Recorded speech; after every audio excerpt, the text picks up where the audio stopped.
All right, so I guess I'll just get right into it. So I've been getting a lot better at specifically attracting very specific experiences and people and things into my life. The specifics is fun, isn't it? It is, it's very fun. Do you find the specifics more fun than the general? Yes. Yeah, because there's more momentum in it. Right. Do you find the specifics more fun if you're not in control? No. So you stay general until you've managed control, and then once you know you've got the momentum going in the direction that you're wanting, then you get more and more specific. Right. Really good.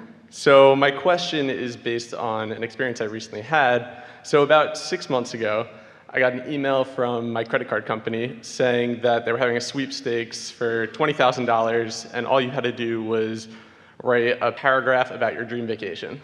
So I was like, easy enough, this is mine, it's happening. So I just put it in my head that I was gonna get this $20,000, I was gonna go on this trip, and funny enough, I wrote a paragraph about a place I've always wanted to go, Patagonia, which is in South America. And about 2 weeks after I submitted this, one of my college friends called me and was like, hey, like 2 of my friends from London, they want to head to South America. We're trying to get a big group of people going together. Would you want to go? And I was like, only if we're going to Patagonia. And she's like, yeah, that's where they want to go. So it just blew my mind right then and there. And then so in my mind, I was like, all right, so I got half this piece. Now I just need $20,000.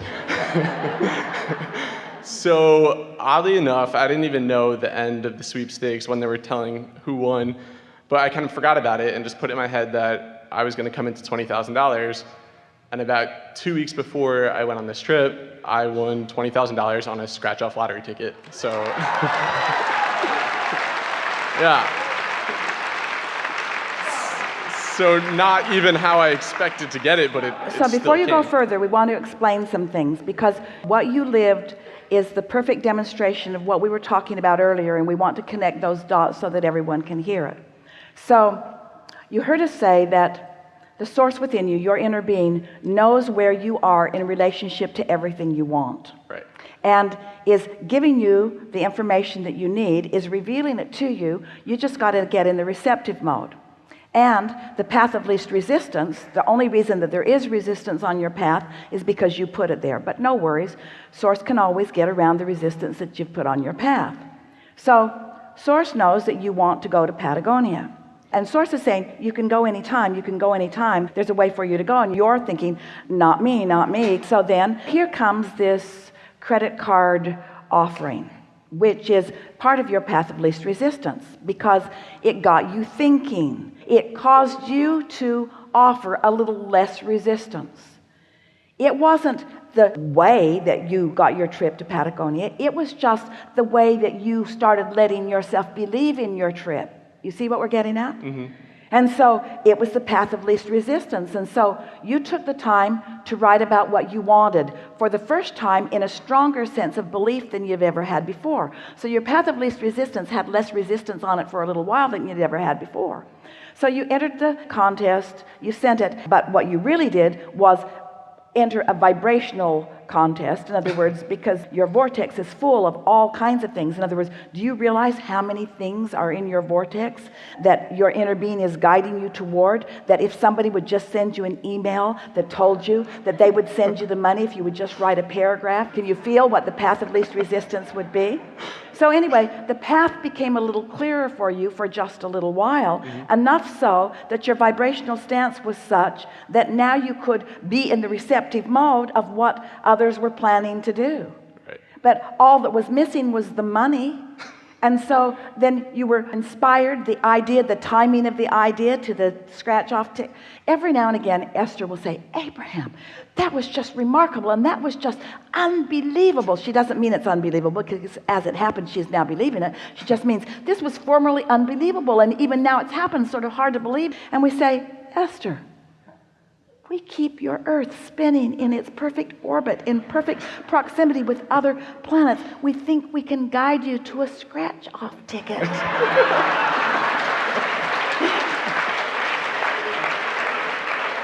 You all just make it harder than it needs to be.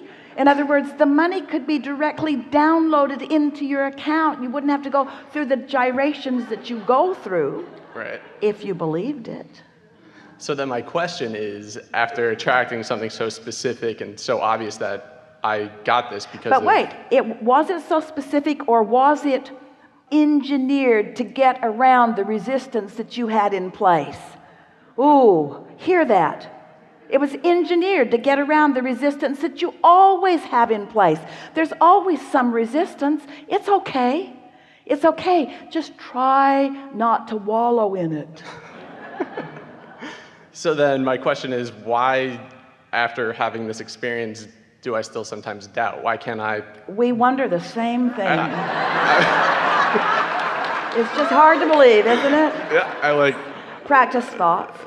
Practice thoughts. And because there's a part of you that still thinks that that was a little bit of chance. In other words, the email sort of random, and the lottery ticket sort of random, and all sort of random, and nothing's random. Nothing's random. You're good. You're just letting it in as best you can. But when you have experiences like that, and you acknowledge them, and you make the correlation between your desire and your emotion and the inspired action that came as a result of that, before long you can begin to chart a very specific, very cognizant, aware pattern of how it unfolds. And everyone here got it. In other words, it's really easy to understand that. This is the piece, this is the new piece for today that we want to really highlight in a way that you all will never ever forget it. These are the new pieces to this conversation today. Path of least resistance and path of most allowance are the same thing. So when life experience causes you to desire something, and your inner being joins that desire and holds the vibrational frequency of it, there is a calling to you that you are receiving at different levels of awareness. Once the momentum of it begins to happen, your level of awareness is potentially greater. And so the answer to your question, if we were standing in your physical shoes, the question we would be asking is, so how can I do this again and again and again and again and again?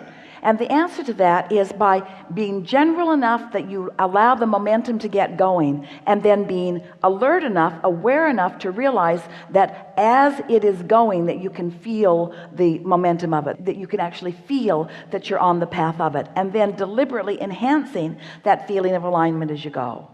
So we want to go back to the first questions that we asked you. Is it more fun to go slow or fast? Slow. Is it more fun to go slow or fast? Fast. Well, it's more fun to go slow if you're out of control. Esther got into her little Audi R8, and we promise you she had no intention of going slow. Definitely not. It sits low to the ground. It is aerodynamically engineered. There is close to no resistance in the transmission and the engine combination in that thing. It is the most energizing physical experience that she has ever experienced, because the creation of it is an example of close to no resistance. She found that she's been driving around in these big buses where when you go around a corner you got to slow way down. Not the R8. Don't need to slow down. She decided to test it to its limits. How fast can I really go around this 45-mile-an-hour curve? 45 seems ridiculous. In a bus, yes, but in the Audi R8, no. In other words, testing the limits. She spent hours one night out in the middle of the desert, all alone, taking that off ramp and then driving the 5 miles to turn around, then taking the off ramp again.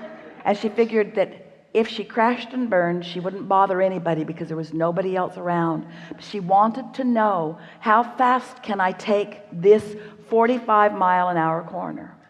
And she knew when she'd reached her limit. She could tell that's the last free pass she was going to get.